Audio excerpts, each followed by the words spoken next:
Uncle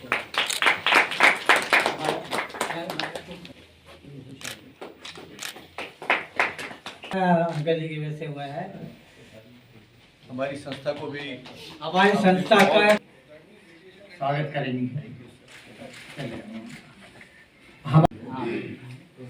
पहले 10 minute में हमने उसका आधे से ज्यादा हिस्सा हार गए और फिर हम लोगों ने अपना होश संभाला और उस बैटल को कंट्रोल किया, उसको रोका। और तब तक हमारा ही टैंक उधर से लौट रहा था, वो ब्रिज आया, ब्रिज को उड़ा दिया हम लोगों ने। वो ब्रिज आज भी टूटा हुआ है। आपने पढ़ा होगा, परसों नरसों प्राइम मिनिस्टर ने यहीं से पंजाब में जाके उसका इनॉग्रेशन किया, ब्रिज चालू हुआ है। अब 50 साल बाद मोदी जी ने चलवाया है। और उनकी धर्म पत्नी जी सामने बैठी हैं और हमारे श्री सेठ जी जो कि हमारे इस सभा से और इस ऑर्गेनाइजेशन से बराबर जुड़े हुए हैं। हमारे साथ श्री ओपी शर्मा जी हैं जो कि आज प्रभारी भी हैं और हमारी संस्था में बहुत इंटरेस्ट लेते हैं बराबर से। उसके साथ ही साथ हमारे साथ श्रीमती कृष्णा मूर्ति जी हैं जो कि इस ऑर्गेनाइजेशन का पार्ट रही हैं। अपनी अपनी सेवा की, अपनी अपनी डिग्निटी के अंदर सबने सेवा करी है और जहाँ जहाँ खाने पीने की जो भी व्यवस्था हो सकी है सबने किया है।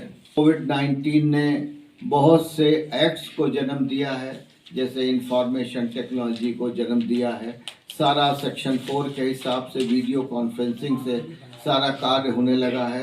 आज हाई कोर्ट, सुप्रीम कोर्ट सब वीडियो कॉन्फ्रेंसिंग से काम कर रहा है। हम लोगों के आर्बिट्रेशंस वर्क हैं, वीडियो कॉन्फ्रेंसिंग से सब चल रहे हैं। तो बहुत से एक्ट्स को जन्म दिया है कोविड-19 ने। एक हम लोगों को एक सुचारू रूप से कोविड-19 ने ये समझाया है कि हमें सतर्क रहना है और हर चीज़ में ध्यान रखना है। आज इसी तरह से डिज़ास्टर मैनेजमेंट एक्ट भी एक बहुत एक्टिव हो गया है।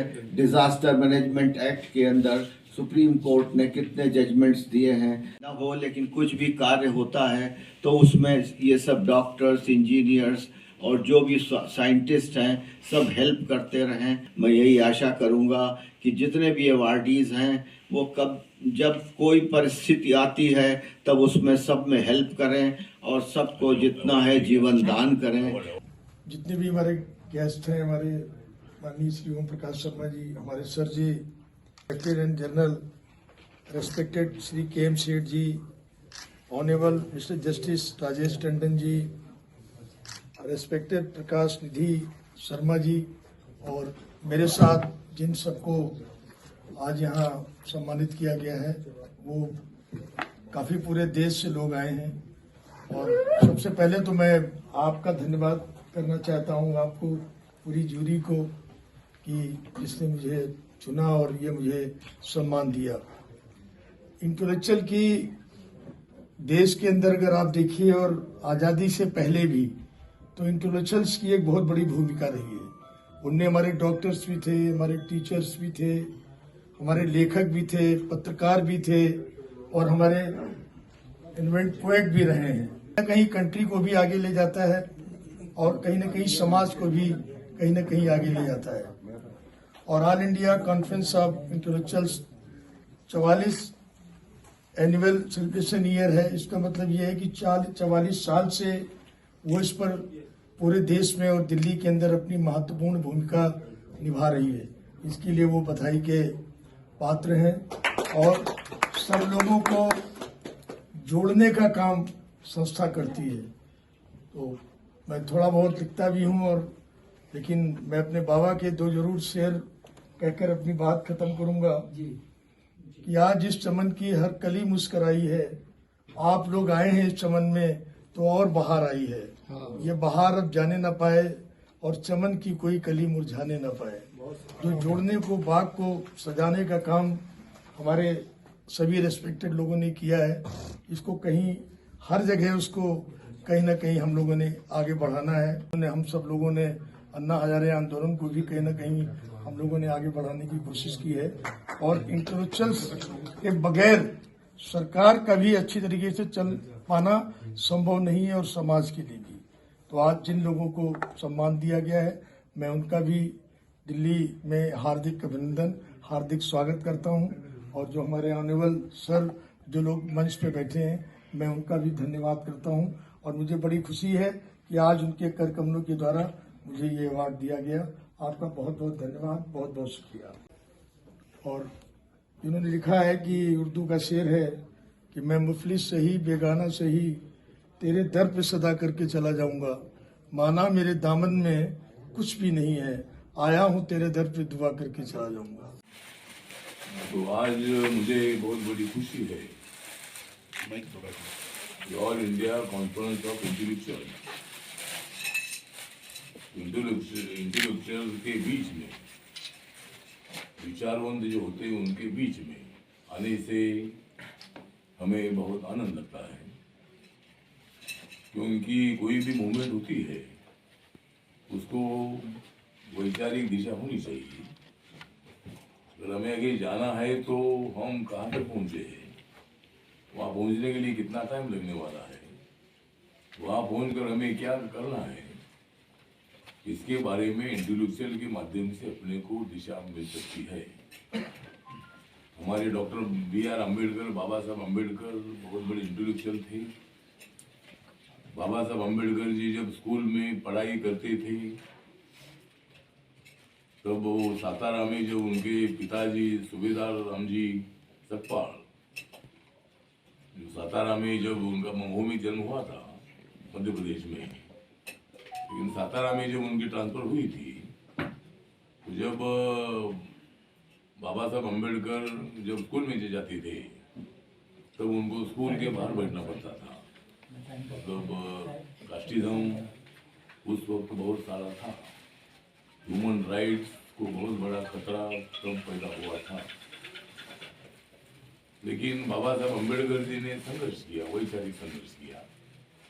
बाबा साहब अम्बेडकर जी शांति चाहते थे। बाबा साहब अम्बेडकर जी का कहना था कि दलित पर जो अत्याचार होते थे उसके लिए जो अत्याचार करता है वो जिम्मेदार नहीं है। तो बहुत सालों से उनके दिमाग में एक विचार बिठाया है, ये शूद्र है, ये दलित है, ये अछूत है और इसीलिए आपके ऊपर अत्याचार होते हैं। तो इसका जवाब, ईंट का जवाब पत्थर से नहीं देना चाहिए, तो शांति से उसका जवाब देना चाहिए और एक दिन जरूर समाज में परिवर्तन होगा। तो पीस के लिए हमने हमारी जिम्मेदारी उठाने की आवश्यकता है और आज बहुत सारे इंटेलेक्चुअल आए हैं। ये छोटा सा प्रोग्राम है लेकिन बहुत बड़ा प्रोग्राम है, मतलब लाखों करोड़ों लोगों को एक अच्छा संदेशा देने वाला ये प्रोग्राम है और इसीलिए मुझे लगता है कि और अगर कोई प्रूफ नहीं होगे तो उनको मतलब सजा होती नहीं है, लेकिन केस अगर स्ट्रांग होगी तो उनकी सजा होती है और जिंदगी भर उनको जेल में रहना पड़ता है। तो इसलिए अपना मन का गुस्सा जो है ये गुस्सा कम करने की आवश्यकता है। कोई भी विवाद है तो बैठकर चर्चा करने से कोई उसमें से सॉल्व हो सकता है।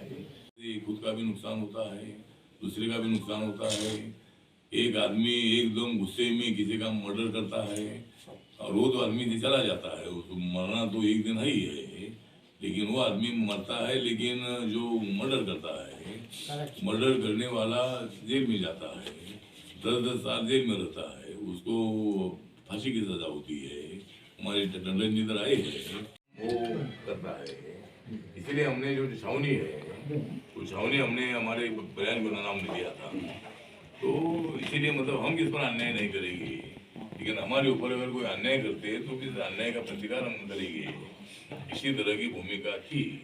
और आपको मालूम है कि बुद्धा के टाइम पर जो कराटे होते हैं, जुडो का कराटे, तो अगर कोई उनके ऊपर हमला करता है तो सेल्फ प्रोटेक्शन के लिए जुडो कराटे का उपयोग होता है। तो अगर कोई हमला करने के लिए आ गया तो उस हमले से बचने के लिए मतलब जुडो कराटे होते हैं। आनंद है कि यहाँ हमारे जस्टिस राजेश टंडन जी ये अलग जाति के हैं, हमारे छत्तीसगढ़ के फॉर्मर गवर्नर जनरल KM सेठ जी मेरे बाजू में बैठे हैं श्रीमती पद्मा कृष्णा मूर्ति, ओपी शर्मा, प्रकाश Nidhi Sharma, national secretary general और advocate supreme court of India, और भी कई मेहमान लोग यहाँ मौजूद हैं।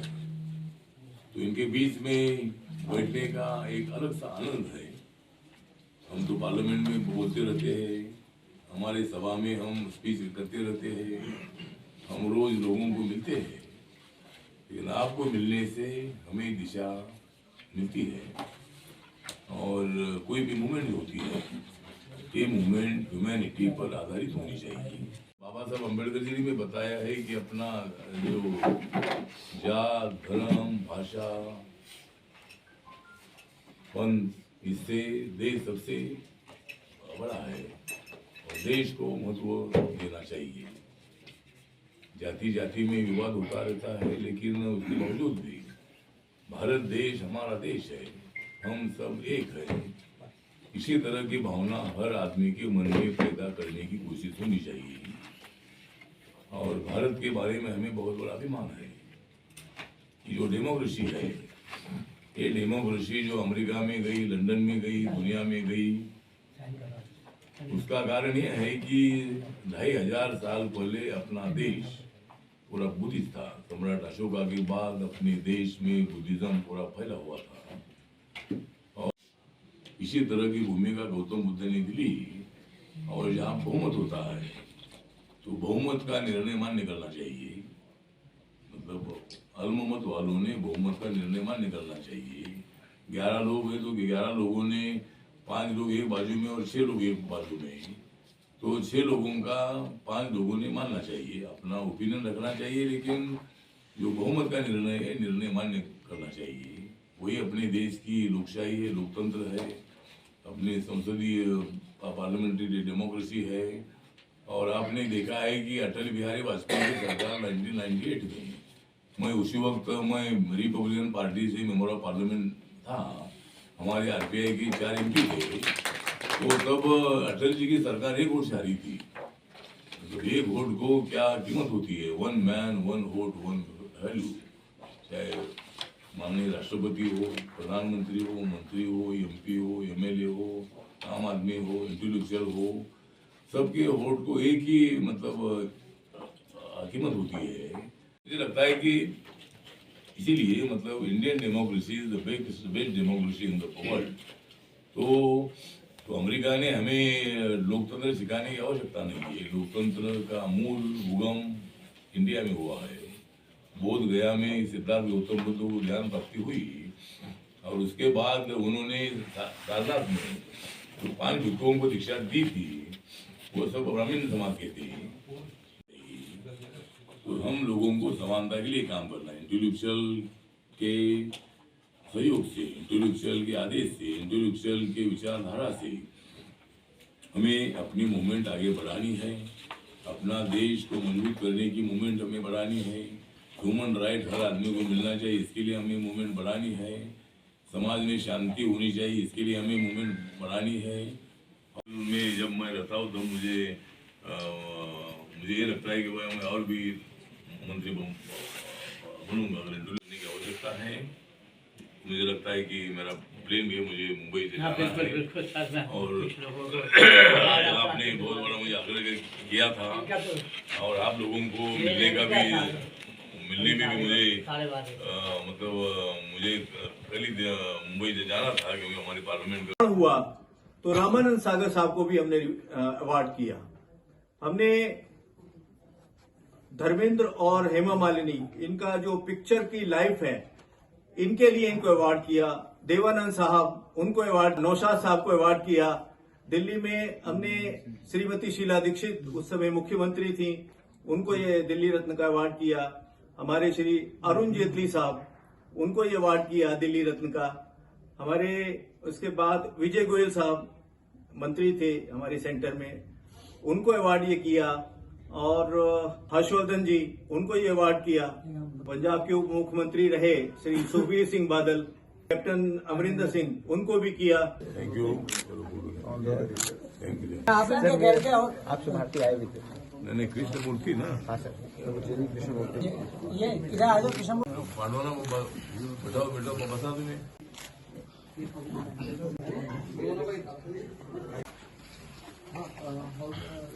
बिल्कुल ठीक है। आइए साधु के साथ साधु चादर अब हाँ वो बैठे इधर खड़े हो जाओ मेरे पीछे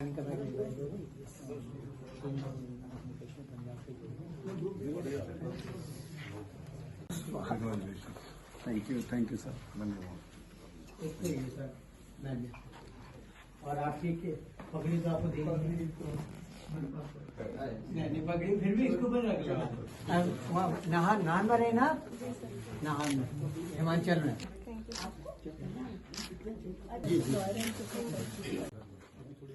ये सर प्लीज